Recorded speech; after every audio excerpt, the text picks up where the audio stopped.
Hi, viewers, and welcome to another fresh episode of Inside Out here on True Vision Television. The subject matter of today's program is the recent appointment of Dame Bianca Odumegwu as Minister of Foreign Affairs by President Bola Ahmed Tinubu. Dame Bianca cut her teeth in diplomacy during the administration of President Goodluck Jonathan when she served as Nigeria's ambassador to Spain and representative to the World Trade Organization. She has a rich background as daughter of the late Chief C.C. Ono, a leading lawyer and first civilian governor of Enugu State. A lawyer like her father, Dame Bianca gained prominence when she emerged as the most beautiful girl in Nigeria in 1988. She is a rare combination of brain, brown, and beauty whose rising profile in the diplomatic arena resonates very well among many Nigerians. Her recent elevation to the position of Nigeria's foreign minister is the subject of this edition of Inside Out. To discuss her appointment and how it affects Nigeria's foreign relations is no other than Professor Abiodun Adeniyi, Registrar of Bayes University, Abuja. A solid journalist, mass communication teacher, university administrator and commentator on public affairs. Professor Adeniyi honed his trade at the Guardian newspaper in Lagos before pivoting into the academia, where he has held various positions of high responsibility. He was at various times head of mass communication department and dean of postgraduate studies at Bayes University before his present position. He is a regular face on national television in Nigeria. Let us welcome Professor Adeniyi to the program. Very quickly, we're going to be hearing the voice of the Registrar, Bayes University, Professor Abiodun Adeniyi. Many has been asking so many questions. And first, my first question, at the time that President is either dropping or demoting ministers, of course, we've seen a case of the resignation of the Minister of Finance and other ministers that were dropped and those that resigned. Here is the president promoting one minister of state. So what message does this elevation convey? What can you say, the message of the elevation of the Minister of Foreign Affairs for state as the foreign minister? What message does it convey? I'm not sure it conveys any other message other than an expression of confidence in the former Minister of State Foreign Affairs, Dame Bianca Odumegwu. Over the period of our appointment, she has not been mad in any controversy. There has not been caught maybe making any controversial statements. She has been very calm at her duty post, still maintaining her poise, but still being very diplomatic, and of course, not portraying the image necessarily of the beauty queen we used to know. She rose to fame first on account of being a beauty queen, and secondly, because she was married to the very popular Odumegwu of blessed memory. Other than being an exemplar in terms of the ability of an individual to preserve itself in terms of them being in terms of elegance, in terms of decency, and in terms of panache. She has excelled in all these spheres, but all that have paled into relative insignificance since she became Minister for State. We haven't seen much of that. There were fears that, what was he going to offer other than beauty and brown? But she has gone beyond that to demonstrate professionalism and to demonstrate her expertise and to demonstrate that beyond the beauty and brown that we used to know her for, she can also be of value to governance and the prayers of government. And not least so is the diplomatic arena, where she has been in sync in the last couple of years. She's been very, very much like a good fit. You remember that sector can be very delicate because it requires dealing with foreign nationals, dealing with foreign nations. And of course, you've got to be a good ambassador of your country doing that, and of course, the ability to demonstrate this switch to sink in very easily. There's a lot of credit to her, and it will have been preposterous for the president to look elsewhere other than elevating her, in the appointment of a substantive foreign affairs minister in the wake of the resignation of Ambassador Truga, who went to contest for the governorship position of Bauchi State. You're watching Inside Out on True Vision Television, and today we are talking about the elevation of Dame Bianca Ojukwu as Nigeria's Minister of Foreign Affairs. Stay tuned.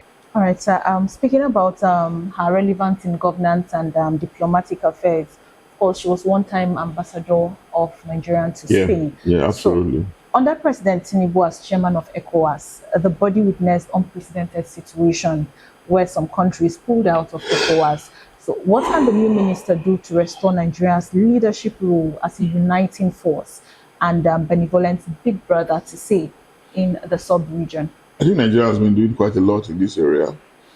As a big brother, we've tolerated so much and we're still tolerating. And of course, we do not have any other option other than continuing to do so if we have to strengthen that regional cooperation. It's a historic one, but there are complications in the exit of some countries from ECOWAS.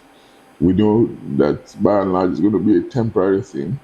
These are new military regimes. They do not want to be talked to. They do not want to be engaged on the need for them to democratize.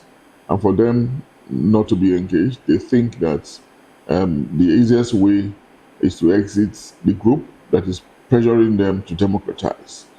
So I'm sure sooner or later, where they start thinking democracy, they would be also be imagining the returning to the West African body. What has the exit benefit? Of what benefit has it been to them? Nothing, I dare say, other than being loners, within the African sub-region.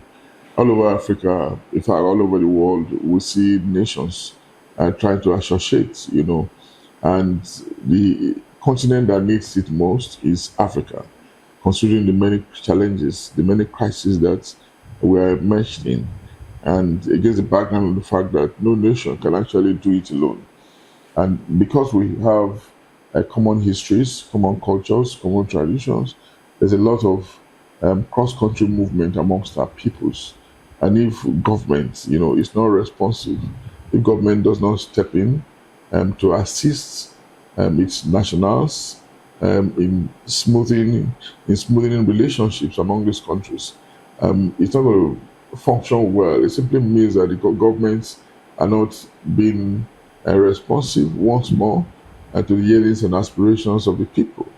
And one way to do this is to ensure regional cooperation so that the common benefits, that each and every national of these nations, are getting from us, from their government association with other neighboring countries can continue to manifest. And what are these benefits? We're talking about trade, talking about free movement, we're imagining common currency, and us, and on and on and on like that.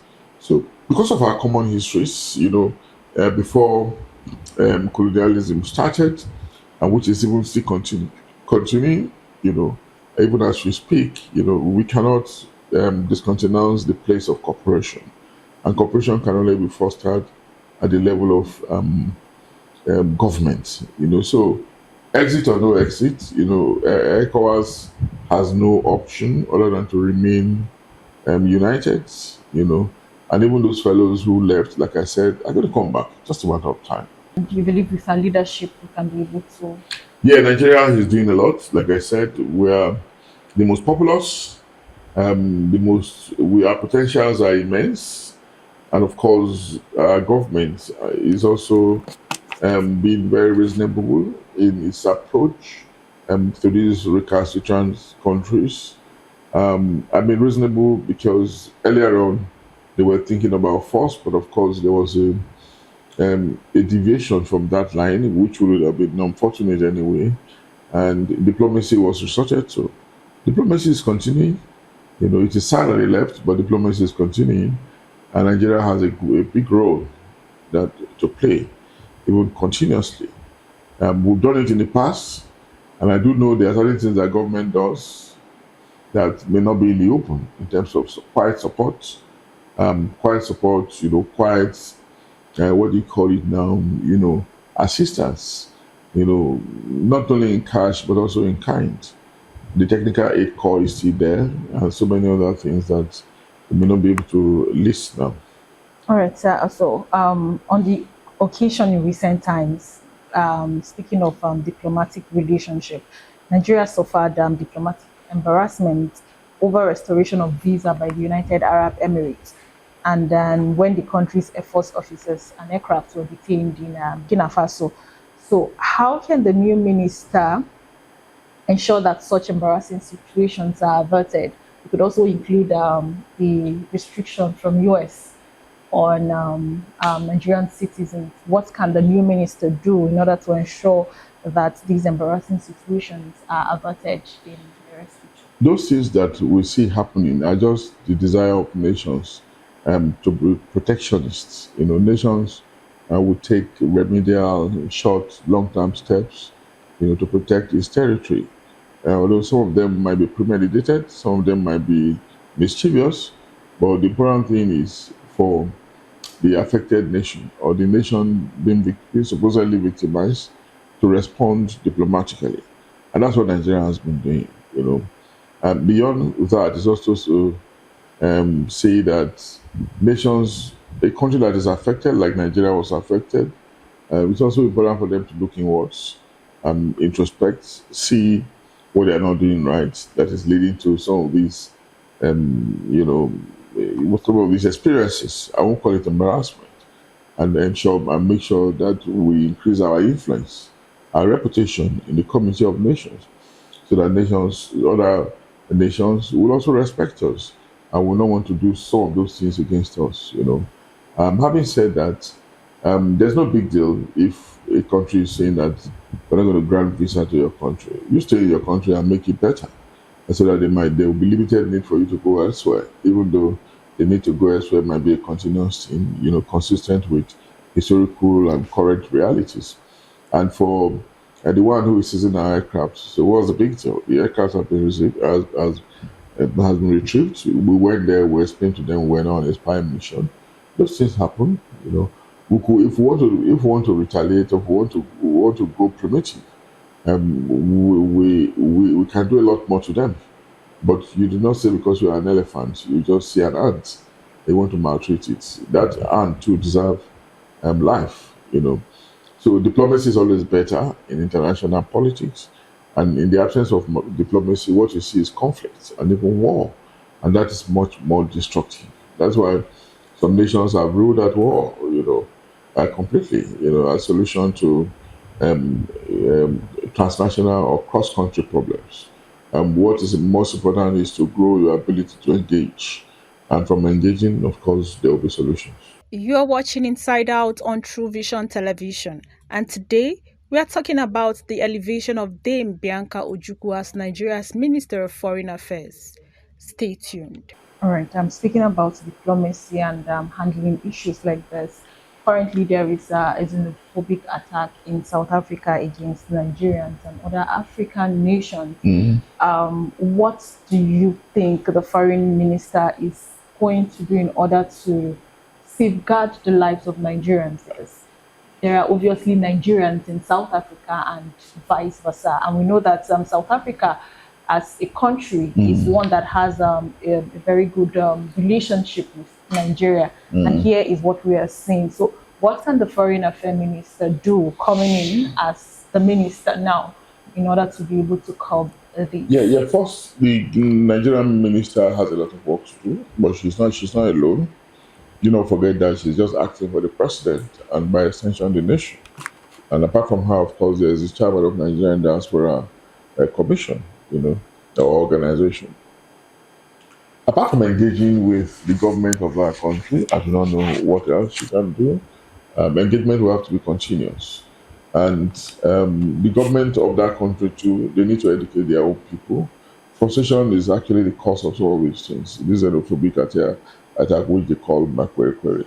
They need to be educated, to be much more tolerant. And oftentimes, we have cited the case or the fact that we agitated alongside them to be free for their freedom when they were suffering from when they were suffering under apartheid. But again, when you are frustrated, sometimes you think that you can vent your anger on an outsider. You think that it is the outsider, the supposed outsider, that is causing your problem without you looking at yourself. So it might be a mechanism for them to cope with their frustration, but this is a wrong mechanism, and of course, it is disadvantageous to Africa's unity. That's why, beyond the foreign affairs minister engaging and interacting and talking to the government of South Africa, South African governments also need to educate their people. That we're brothers, we're fellow blacks, we belong to the same continent, and of course, we fought for them while they needed our support. Nigeria spent a lot of money, to for the liberation of South Africa, and even Southern Africa as a whole. But having said that, also is there's also the need for us to also look inwards.